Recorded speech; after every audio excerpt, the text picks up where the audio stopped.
Bago po tayo magsimula, ako muli manalangin namin. Panginoon, maraming salamat po muli sa umaga ito. Muli mo kami tinipon sa dakong ito upang ikaw ay aming katagpuin.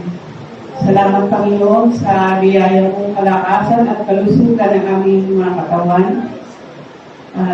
Nawa, Panginoon, kahit umuulan, akayin mo pagparito ang mga taong dapat sumamba sa iyong Espiritu at katotohanan. Thank you, Lord. Thank you, Jesus. Yan, di ba? Familiar po tayo sa John 3:16.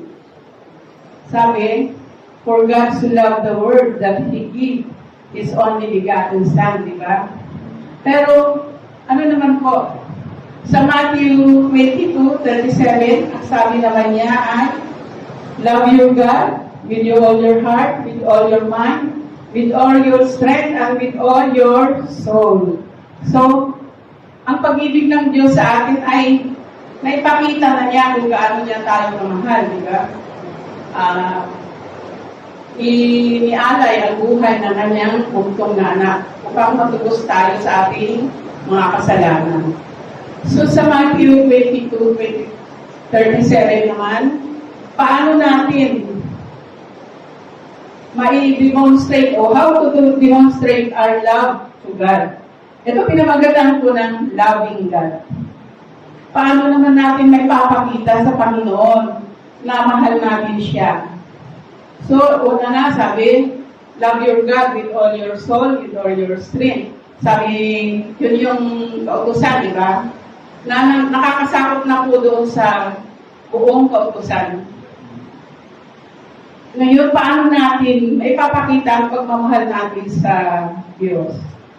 Una, pag-aalay ng ating buong pagkatao sa Diyos. Buong pagtalima sa Diyos o complete submission to God, sabi nga sa English.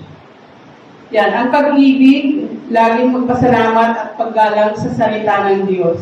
Kasi ang salita ay ang Diyos, di ba? So, kailangan natin laging igalang o pagtuunan ang salita ng Diyos. Hanapin ang kanyang presensya. Paano natin mahanap ang presensya ng Panginoon?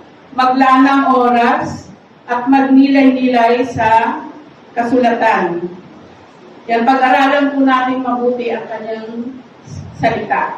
So, kailangan po laging basahin ang ating Biblia, unawain at i-apply sa ating pang-araw-araw na buhay.